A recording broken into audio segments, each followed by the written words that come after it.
Baik, terima kasih pimpinan. Assalamualaikum warahmatullahi wabarakatuh.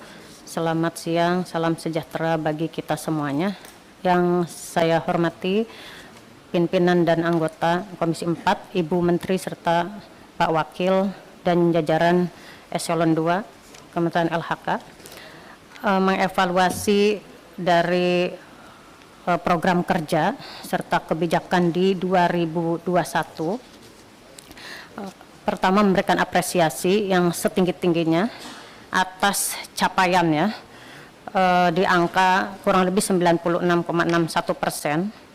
Hanya saja memang yang sangat disayangkan Ibu Menteri, dari serapan anggaran ini terlihat bahwa serapan yang dilakukan terkesan di akhir tahun serapannya. Setelah kita lakukan evaluasi di pertengahan tahun, ternyata serapan dari Kementerian LHK ini kan awalnya masih rendah, akan tetapi dipadatkan di akhir tahun terkesan hanya untuk mencapai serapan yang setinggi-tingginya.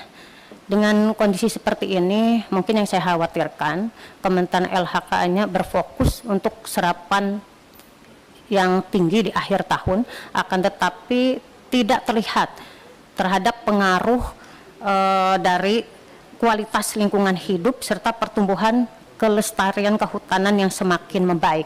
Mungkin ini harus dievaluasi secara bersama Ibu Menteri. Dan berikutnya, bahwa dari beberapa dirjen yang ada di Kementerian LHK, saya melihat seperti program dan kegiatan yang dilakukan beberapa dirjen seperti KSDAE juga belum berjalan di dapil saya. Dan saya melihat hanya beberapa dirjen seperti di PSKL, ada juga program KBR serta program Bank Pesona. Ini juga harus ditingkatkan, termasuk di Dirjen Persampahan. Ini luar biasa, sudah sangat membantu sekali dan mengucapkan terima kasih. Untuk kaitan dengan program kegiatan di 2022, sebetulnya KLHK sendiri ini masuk ke dalam kerangka program prioritas nasional. Luar biasa, dari 7 program prioritas, salah satunya LHK. Betapa pemerintah ini memandang penting, perlu, serta strategis. Mengapa LH ini menjadi masuk ke dalam prioritas nasional? Salah satunya mungkin program prioritasnya yaitu peningkatan kualitas lingkungan hidup, peningkatan ketahanan bencana dan iklim, pembangunan rendah karbon. Di mana dari beberapa strategi pembangunan yaitu meningkatkan capaian penurunan emisi dan intensitas emisi gas rumah kaca. Nanti ini mohon dijelaskan, mau seperti apa sebetulnya arah kebijakan yang diambil oleh LHK ini kalau mengacu terhadap RPJM serta RKP yang sudah dicanangkan oleh pemerintah. Nah, tentu untuk mewujudkan RKP, apalagi dengan tema yang luar biasa, pemulihan ekonomi dan reformasi struktural, ini kan dibutuhkan dukungan regulasi, pendanaan yang cukup, serta kelembagaan. Yang ingin saya koreksi, bahwa dukungan regulasi kita sudah punya, baik Undang-Undang Omnibus Law, IKN, dan dari sisi pendanaan, ini kan dibanding terbalik. Sementara LHK dengan diberikan penugasan yang luar biasa, regulasi sudah disusun, tapi tidak diberikan pendanaan yang cukup signifikan. Ini mau seperti apa dan mau diapakan? Apalagi undang-undang seperti IKN ini sudah ditetapkan. Ini kan harusnya dicanangkan dan dirancang oleh KLHK sendiri yang harus dipersiapkan dari tahun 2022 ini gitu. Tidak asal-asalan. Tadi benar kata Pak Budi tadi pimpinan menyampaikan. Jadi kawasan yang ada di Kalimantan sana yang harus beralih fungsi menjadi pusat pemerintahan, nah ini kesiapannya seperti apa?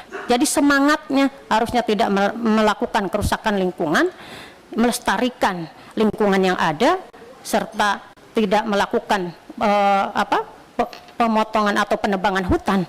Mestinya yang harus diperbanyak adalah melakukan reboisasi di tiap-tiap wilayah. Yang berikutnya harus didukung secara kelembagaan. Saya melihat dukungan kelembagaan ini masih tumpang tindih dan masih belum terintegrasi satu sama yang lain. Contoh, kemarin kami sudah melakukan mendengarkan penjelasan dari Perum Pertani perum perhutani yang tidak mampu untuk melakukan, nggak ada dana untuk melakukan reboisasi, ataupun tidak banyak untuk bisa memanfaatkan lahan-lahan perhutani yang tidak dimanfaatkan dengan sebaik-baiknya. Ini kan sangat disayangkan, karena memang ada sekat di mana antar kementerian ini berbeda gitu, arah kebijakan serta target sasaran yang akan dicapai. Ini mohon untuk dievaluasi secara menyeluruh.